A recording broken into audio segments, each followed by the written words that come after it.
네, 성경은 우리 부활을 두 종류로 말하고 있습니다. 첫 번째 부활이 어떤 부활인지 알고 계십니까? 오늘 공예배 때 우리는 그 부활의 모습을 지켜보았습니다. 옛 사람이 죽고 새 사람을 잊게 되는 것, 이것이 우리의 첫 번째 부활입니다. 영적인 부활이라고 말할 수가 있죠. 죄로부터 벗어나서 새로운 생명으로 살아가게 되는 부활을 뜻합니다. 그러면 두 번째 부활은 어떤 부활일까요?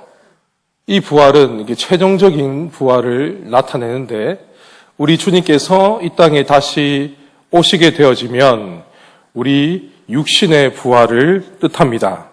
주님이 다시 오시면 우리는 영광스러운 몸을 입게 되어집니다.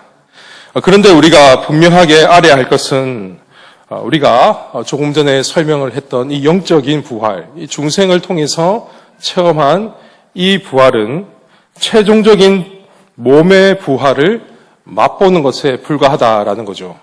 이미 우리는 영적으로 부활을 경험했지만 이것은 극히 일부라는 겁니다. 마지막 날 우리가 경험할 몸의 부활에 비하면 아무것도 아니라는 거죠. 그 전초전에 불과합니다.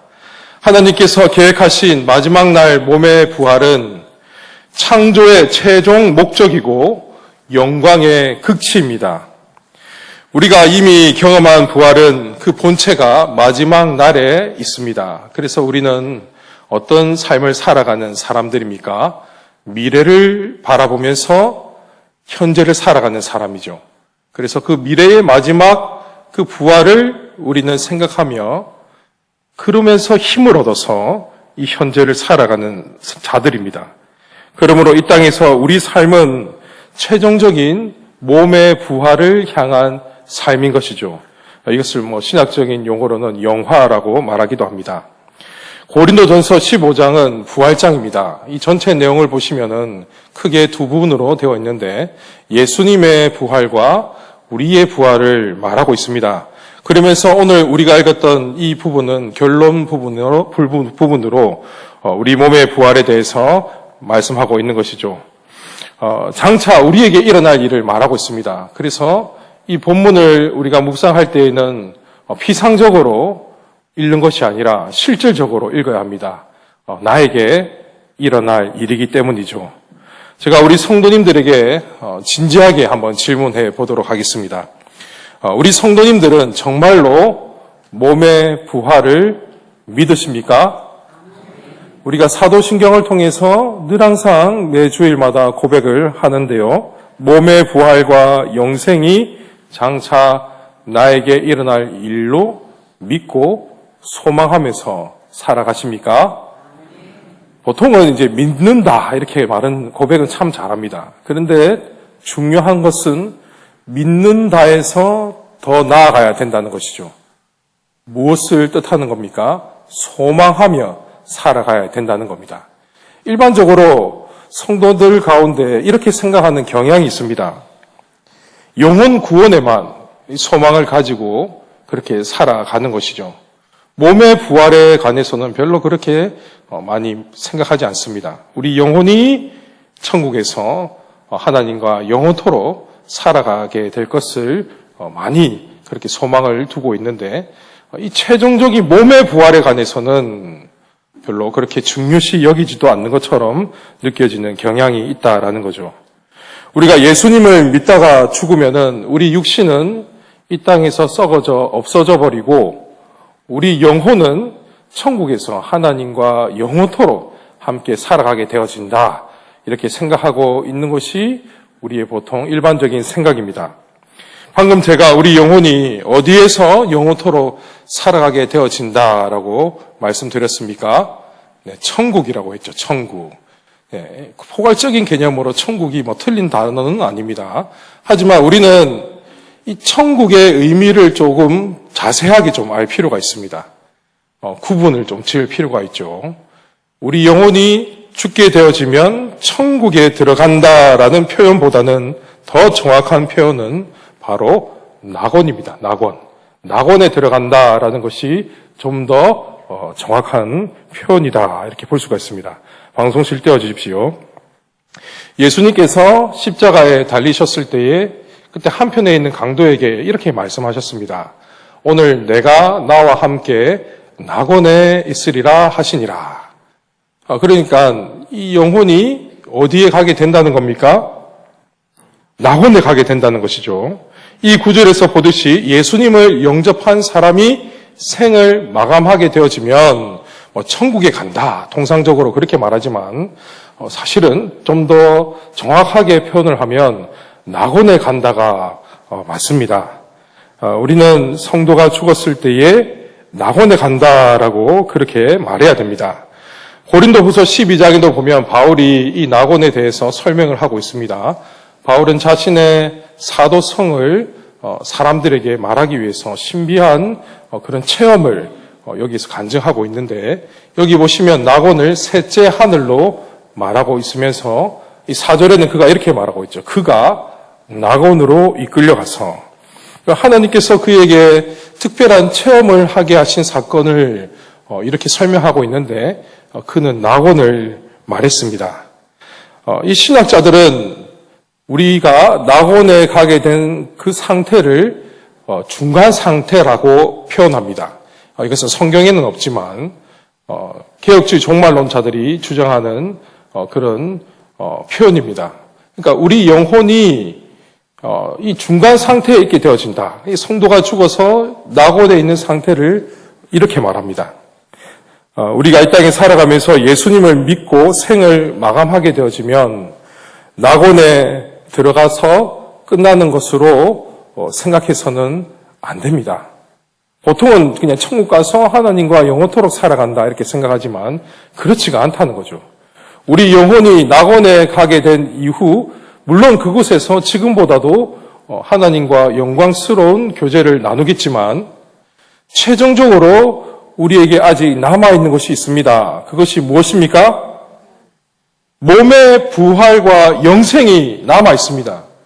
그냥 낙원에 가서 우리 영혼이 영원토록 하나님과 살아가게 되어진다 이렇게 생각하지만 그것은 이제 밤쪽짜리로만 알고 있는 거죠. 낙원에서의 삶이 영원하지 않다는 겁니다. 우리 영혼이 낙원에 머무르고 있다가 예수님께서 이 땅에 다시 오시게 되면 그때 어떤 일이 일어나게 되는 겁니까? 낙원에 있는 영혼이 천국에서, 이 땅에서 부활체의 몸을 입게 되어진다는 것이죠. 이 사도신경에서 몸의 부활을 믿습니다라고 고백했던 이유는 이 초대교회 당시부터 부활을 믿지 않았기 때문입니다. 물론 우리가 복음서를 통해서도 알 수가 있죠. 예수님의 제자들도 주님께서 부활의 몸으로 그들에게 찾아가셨을 때에 사실 믿지 않았습니다. 당연한 거죠. 우리의 생각과 우리의 이성으로는 몸의 부활이 있을 수가 없습니다. 대표적으로 영지주의가 있었는데 이 영지주의는 몸의 부활의 교리를 완전히 부정했습니다. 그러니까 이들은 영적인 것만 선한 것으로 생각했고 육적인 것은 잘못된 것이다, 악한 것이다 그렇게 생각을 했습니다. 그렇기 때문에 최종적인 몸의 부활의 필요성을 느끼지 못하는 것이죠. 성경 안에도 보시면은 몸의 부활을 부정했던 이들이 많이 있습니다. PPT 띄워주십시오. 디모데후서 2장 18절 말씀을 보면 부활을 부정했던 자들이 나오고 있는데 부활이 이미 지나갔다 이렇게 이제 주장하고 있죠. 이들 역시 영지주의자로서 몸의 부활을 인정하지 않았습니다. 몸의 부활이 잘못된 것이라고 그들은 생각했죠. 선하신 하나님은 악한 육체를 절대로 부활시키지 않는다 이렇게 생각한 겁니다.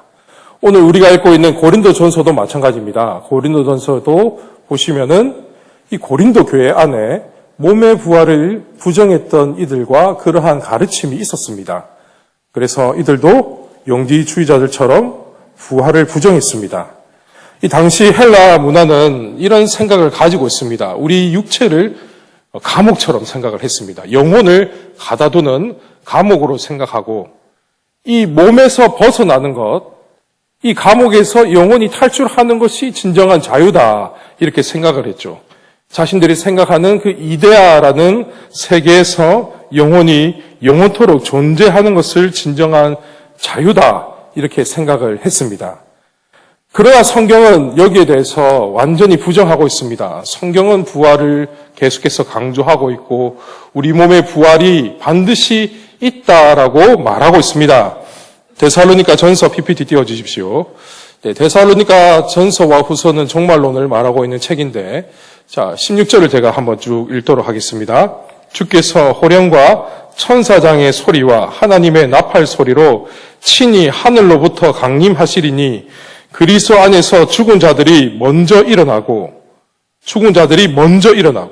그 후에 우리 살아남은 자도 그들과 함께 구름 속으로 끌려 올려 공중에서 주를 영접하게 하시리니 그리하여 우리가 항상 주와 함께 있으리라.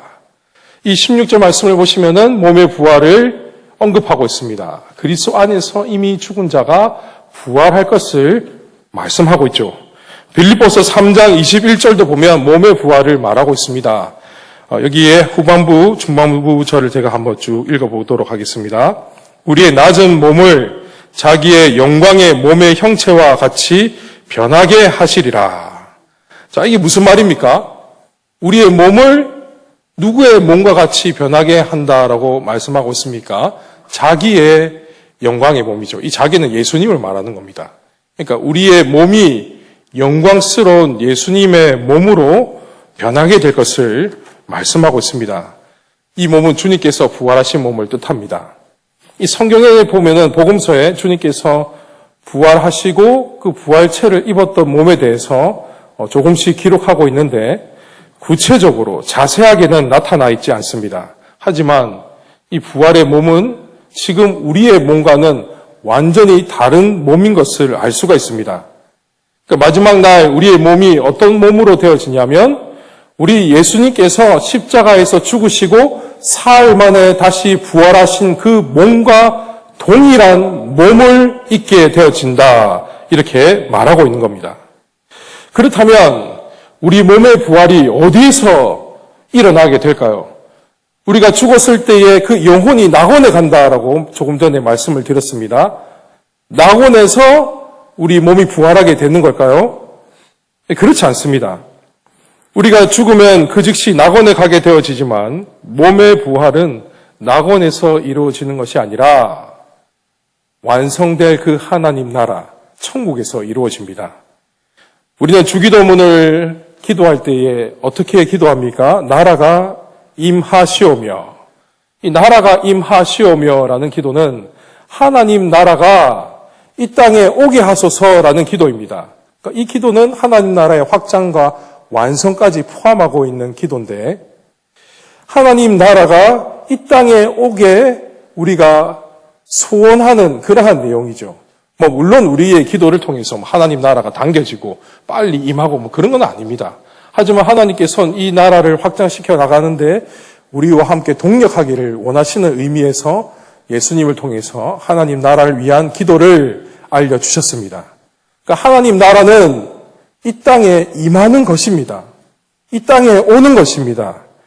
그곳이 어디입니까? 어떤 특별한 그러한 공간이 아니라 여러분과 제가 밟고 살아가는 이 땅에 하나님 나라가 임하게 되는 것이죠.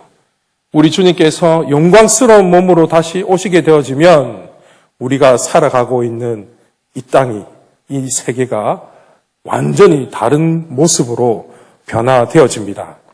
이 성경이 말하는 장차 완성될 하나님 나라는 우리 영혼이 가는 낙원에서 이루어지는 것이 아니라 우리가 밟고 살아가고 있는 이 땅에서, 이곳에서 이루어진다라는 겁니다. 우리는 일반적으로 낙원과 천국을 같은 의미로 많이 사용합니다. 물론 틀린 건 아닙니다. 낙원과 천국은 큰 의미에서 천국 안에서 낙원도 다 들어가는 것이죠. 하지만 우리는 구분할 수 있어야 됩니다. 그래서 낙원은 가는 곳이고 천국은 오는 것이다. 이렇게 이해했으면 좋겠습니다. 한번 좀 따라해 보시겠습니까? 낙원은 가는 곳이고 천국은 오는 곳이다. 낙원이라는 것은 우리가 죽게 되었을 때 영혼이 그곳에 가는 곳이고 천국은 우리 주님께서 이 땅에 다시 재림하셨을 때에 오는 곳입니다. 우리는 장차 이 땅에서 완성될 하나님 나라를 유업으로 받게 될 위대한 존재입니다. 오늘 본문 50절을 보면 혈과 육은 하나님 나라를 상속받을 수 없다라고 말하고 있습니다. 이 혈과 육이 무엇을 뜻합니까? 지금 우리 몸 상태를 말하는 것이죠. 썩어지는 몸을 말하는 겁니다. 지금 우리가 입고 있는 이 육체로는 하나님 나라를 상속받을 수 없음을 말씀하고 있습니다. 그래서 썩는 것은 우리 몸을 말하죠. 썩지 아니하는 것, 하나님 나라를 뜻합니다. 유업으로 받지 못한다라고 말씀하고 있습니다. 그래서 우리는 천국을 유업으로 받기 위해서 부활의 몸을 입어야 합니다. 그 부활의 몸은 이 땅에서 하나님 나라가 완성되어질 때에 있게 되어집니다. 이 놀라운 사건은 우리 주님께서 재림하시는 그 순간 순식간에 일어나게 되어집니다. 51절 말씀을 보면 나팔 소리가 등장하고 있는데 마지막 나팔이 울릴 때에 예수님이 재림하신 그날이 되어지면 순식간에 홀연히 다 변화되어진다 이렇게 말하고 있습니다. 이 51절에 보면 또 바울이 구약에 나오지 않는 한 가지 비밀을 우리에게 알려주고 있습니다. 그 비밀이 무엇이냐면 이 부활도 여기에서 두 가지 방식으로 이루어지는 것을 말하고 있습니다. 우리가 다 잠잘 것이 아니요 이렇게 말하고 있는데요. 우리가 다 잠잘 것이 아니요라는 말은 죽지 않고 살아있는 자들을 뜻합니다. 그러니까 예수님께서 마지막 날 이 땅에 오시게 되어지면 어떤 일이 일어나냐? 이미 죽었던 자들이, 이 낙원에 있는 영혼들이 이 땅에서 부활체의 몸을 입게 되어지고, 그리고 또 다른 부활이 있는데 그 부활이 어떤 부활입니까? 죽음을 경험하지 않은 자가 그 살아있는 상태에서 부활의 몸을 입게 된다는 거죠. 영광스러운 몸으로 완전히 변화되어진다는 뜻입니다. 어떤 것이 더 좋은지는 잘 모르겠습니다. 낙원에 갔다가 부활의 몸을 입는 게 좋은 건지 아니면 내가 살아있는 그 상태에서 새로운 몸을 입게 되는 게 좋은 건지 그것은 성경이 구체적으로 말하고 있지 않기 때문에 알 수는 없지만 이 부활의 몸은 이렇게 두 가지 방식으로 이루어진다는 것을 바울이 우리에게 알려주고 있습니다.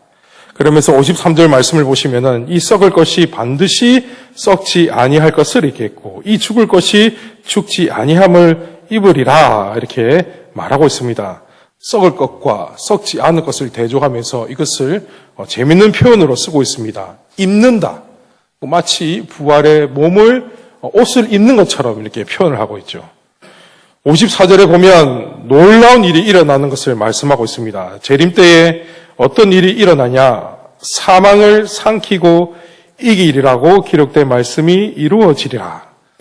이사야서 25장에 있는 말씀을 인용한 건데요.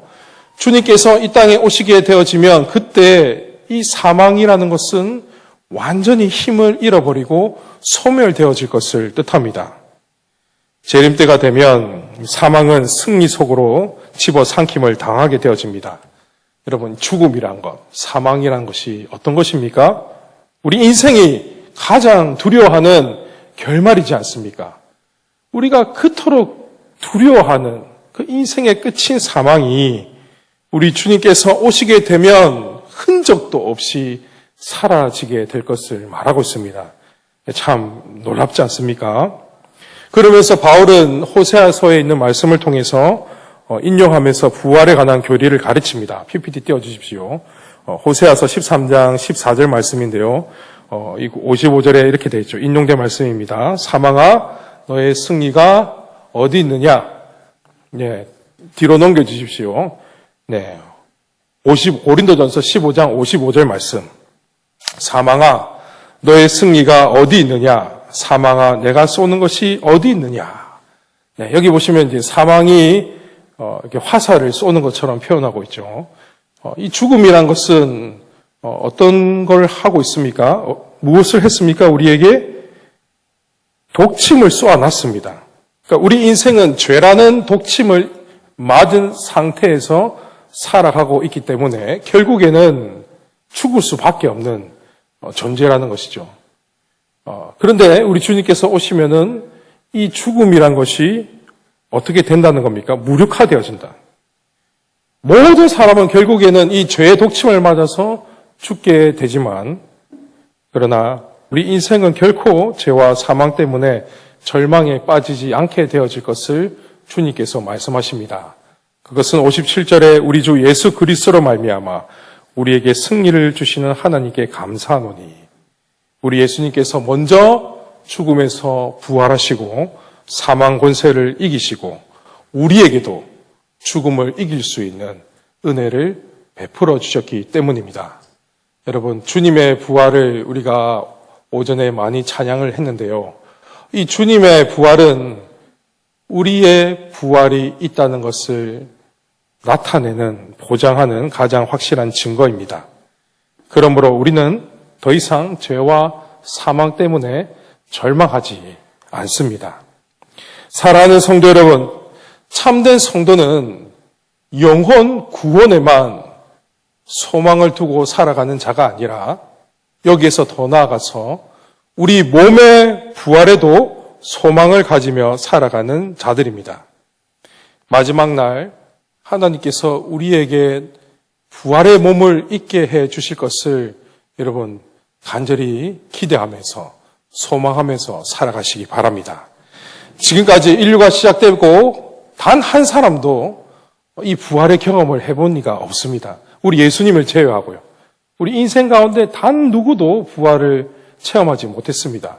목사님, 구약에 보니까 선지자가 사람 살린 사건은 뭡니까? 신약에도 죽은 사람을 살린 사건 부활한 거 아닙니까? 네, 그건 제대로 된 부활이 아니죠. 그들은 부활의 몸을 입지 않았습니다. 그냥 단지 생명이 연장되어서 조금 더 살았을 뿐이지 그들도 다 죽었습니다. 이 성경에서 말하는 진정한 부활은 부활의 몸을 입는 것, 부활체를 경험하는 것을 뜻하는 것이죠. 여러분, 부활의 몸을 입게 되었을 때 어떤 일이 일어나겠습니까? 그토록 우리가 들어왔던 하나님 형상의 회복, 이게 우리가 뭔지 모르지 않습니까?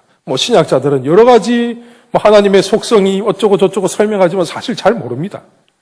우리도 다 모릅니다. 하지만 부활의 몸을 다시 입게 되었을 때에 하나님 형상이 무엇인가 그제서야 우리는 정확하게 알게 되어질 것입니다. 그리고 죄로부터 오염되지 않는 몸이 어떤 몸인지 알고 있는 인생은 단 한 명도 없습니다. 죄의 지배받지 않는 몸은 우리가 부활의 몸을 입게 되었을 때에 경험하게 되어집니다. 우리는 지금 성령의 전이라고 말하지만 사실 완전한 성령의 지배를 받고 살아가는 존재는 아닙니다. 우리 아직 육신의 사람이, 옛 사람의 본성이 남아있기에 계속해서 성령과 우리 안에 있는 내면의 악한 본성이 싸움을 하고 있지 않습니까? 갈등을 일으키면서 살아가고 있지 않습니까? 하지만 부활의 몸을 입게 되었을 때에는 우리의 몸이 완전한 성령의 집이 되어집니다. 여러분, 이것이 기대되지 않습니까? 이것을 우리는 기대하면서 소망하면서 살아야 되는 것이지요. 우리는 그 누구도 알지 못합니다. 하지만 그 알지 못하는 부활을 기대하면서 살아가는 자들입니다. 여러분, 부활을 많이 기대하십시오. 이 부활을 기대할 때에 이 땅에서 살아가는 우리의 그 원동력이 주어집니다. 우리 인생에 어디에서 힘이 나옵니까? 장차 완성될 그 하나님 나라를 소망하면서 우리의 육신의 부활을 바라보면서 그 미래를 바라보면서 현재 힘을 얻어 우리는 살아가는 사람들입니다. 제가 서두에 드렸던 질문을 우리 성도님들에게 다시 한 번 더 던져보겠습니다. 여러분, 예수님이 이 땅에 다시 오실 때에 하나님 나라가 완성되어지고 나에게 몸의 부활이 일어날 것을 소망하며 살아가십니까? 여러분, 소망하셔야 됩니다. 영혼 구원만 소망하는 게 아니라 동시에 내 몸도 반드시 영광스러운 몸을 입게 된다라는 사실을 소망하며 살아가야 되는 것이죠. 그러면서 이 부활의 몸을 소망하는 이들에게 우리 주님께서 이렇게 말씀하십니다. PPT 띄워주십시오. 그러므로 내 사랑하는 형제들아, 견실하며 흔들리지 말고 항상 주의 일에 더욱 힘쓰는 자들이 되라. 이는 너희 수고가 주 안에서 헛되지 않은 줄 알미라. 정말로 몸의 부활을 소망하는 자들에게 우리 주님께서 주신 말씀입니다. 견실하며 흔들리지 말고 주의 일에 더욱 힘쓰는 자가 되라. 여러분, 하나님 나라를 위해서 정말 힘을 많이 쓰십시오. 주님의 몸된 교회를 위해서 많이 섬기시기 바랍니다. 이게 여러분 다 결국에는 다 여러분께로 돌아가게 돼 있습니다. 우리가 부활의 몸을 입고 천국에 가게 되어지면 반드시 상급으로 주어지게 되어 있습니다. 이 보통 상급에 대해서 신약자들이 부정하는 이들도 많지만 그렇지 않습니다, 여러분. 차등이 있습니다. 내가 이 땅에 살아가면서 정말 표대를 바라보며 하나님 나라를 위해서 헌신하고 소망하며 살아가면 하나님께서 반드시 상급으로 갚아주신다는 것을 여러분 믿으시기 바랍니다. 복음서에 하늘의 보물을 쌓으라고 계속해서 강조해 오고 있습니다. 이 땅에 보물을 쌓는 것이 아니라 우리 인생은 하늘의 보물을 쌓아야 하는 자인 것을 교훈하고 있죠. 여러분 흔들리지 마십시오. 부활을 소망하는 이들은 더 열심히 주님의 몸된 교회를 위해서 충성하고 더 열심히 하나님 나라를 위해서 살아가야 합니다. 그렇게 살아갈 때에 하나님께서 또 우리에게 놀라운 천국의 상급으로 갚아 주실 것입니다. 여러분 이 사실을 믿음으로 붙잡으시기를 바랍니다. 그래서 부활에 대한 소망을 품고 비록 내가 실족하는 일이 생기고 힘들고 낙마하고 쓰러지고 절망할지라도 다시 일어나서 주의 일에 더욱 힘을 쓰며 헌신하며 살아가는 우리 모든 성도님들이 되시기를 주님의 이름으로 축원합니다.